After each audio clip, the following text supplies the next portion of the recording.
Democratic Congresswoman Ilhan Omar was assaulted last night during a town hall in Minneapolis. A man sprayed her with an unknown substance in front of dozens of people as she called for Department of Homeland Security Secretary Kristi Noem to step down.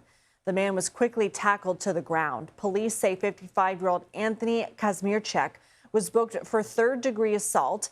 He has had 10 DUIs and is being held at the county jail on an assault charge, waiting his first court appearance. The congresswoman vowed not to be intimidated. Here is the reality that people like this ugly man don't understand. We are Minnesota strong, and we will stay resilient in the face of whatever they might throw. Representative Omar was uninjured. It's unclear what the substance squirted at her was, but people there said it smelled foul. Let's bring in CBS News political reporter Zach Hudak. Zach, what charges could the suspect be facing, and what do we know about him?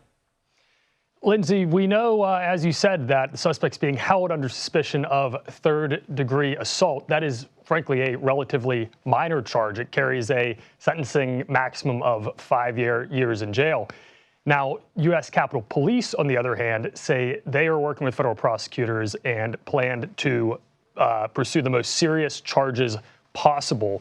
Now, some things they could be pursuing are assaulting a member of Congress, which would carry a maximum of 10 years in prison.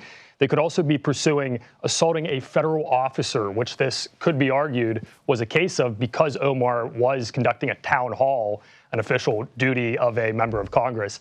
That actually has a potential penalty of up to 20 years. So there are some more serious charges that could come up. But we've seen President Trump on Truth Social talk about this attack and suggest that perhaps Omar staged the attack in one form or another. And we have to keep in mind that those federal prosecutors at the end of the day report to Attorney General Pam Bondi, who is a close ally of the president. So we will see what comes of Capitol Police's talks with those federal prosecutors. We're going to get more into that with Finn in a minute. But U.S. Capitol Police have released new information about the rise in investigations regarding members of Congress. What do you know? We know, Lindsay, that threats are going up tremendously. We saw a 5,000 threat increase. These are statements, they are conduct, different things that Capitol Police has to look into. But it went from just under 10,000 to just under 15,000 from 2 years ago to this past year. It actually also is interesting to note that it's been increasing for 3 years in a row. We saw a slight downtick after 2021. In 2021, we saw a major increase in these threats as a result of the claims about election fraud. But we are back on the rise. And I think where we're seeing this play out is it is no longer as attractive to be a member of Congress. If you have this target on your back, there are 60 members of the House and Senate who are not going to be running for re-election in this midterm cycle, the most since 1992. So this really is having an impact on who is in Congress for us. Zach Hudak, thank you. CBS News chief correspondent Matt Gutman spoke earlier today with Minnesota Governor Tim Walz in Minneapolis and asked him if he blames President Trump for this attack on Congresswoman Omar. The president constantly attacks Representative Omar, attacks her citizenship, attacks the very decency of it, and we've asked him time and time again to stop it. I don't believe he's capable of stopping it. I keep coming back to this. The decency of the American people is going to have to speak up.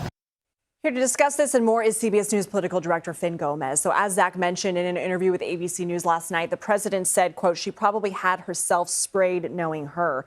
Is there any evidence of that? And what's been the reaction? And why does this congresswoman seem to be such the frequent target for the president? No, Lindsay, at this point, there has not been any sort of evidence of that occurring. And, the investigation obviously is still ongoing, but there has not been any sort of evidence of that. I think it's important to note also that we don't know why this man attacked Congresswoman Omar at her town hall yesterday with an unknown liquid. But it has brought attention to the fact, you saw in that clip by Governor Walz, that Omar has long been an anathema to the president and his conservative allies for her outspoken progressive stances for years, really since, if you remember, really becoming a member of that so-called squad, the group of progressive congressional lawmakers. Democrats have pointed to the harsh and frequent criticism towards Omar from the president. Just yesterday, ahead of her town hall attack, Lindsay, President Trump also spoke out against the Minnesota congresswoman at a rally in Iowa, which happened just hours before her town hall. Take a listen. They have to show that they can love our country. They have to be proud. Not like Ilhan Omar. Did you see that wise guy? You know, she's always talking about the Constitution provides me with the following. You know, the Constitution, she comes from a country that's a disaster. It's considered, I think, it's not even a country, okay? It barely has a government. I don't think it does. They're good at one thing, pirates. You know, others like other Democrats like Congresswoman Alexandria Ocasio-Cortez in a tweet have blamed the attack on Omar and pointed towards the rhetoric by the president and vice president, saying that their slanderous public attacks is the reason why she was assaulted at the town hall. Lindsay. And the president and Mayor Jacob Frey of Minneapolis are having a back and forth. The mayor saying, look, we had a great conversation, but we're still not going to enforce immigration law. The president posting he's playing with fire. What's going on here? This seemed to be improving, but this clash between President Trump and Minneapolis Mayor Jacob Frey appears to be escalating over the federal immigration enforcement. In a Truth Social post this morning, Trump warned that the mayor, he's, quote, playing with fire after Frey said the city will not enforce federal immigration laws. Trump called that position a serious violation of the law. Frey pushed back, saying local police should focus on public safety, not immigration enforcement, arguing that the community trust is key and that people should feel safe calling 911, especially after the controversial deaths of Renee Good and Alex Preddy. Lindsay. Okay, Vin Gomez, thank you.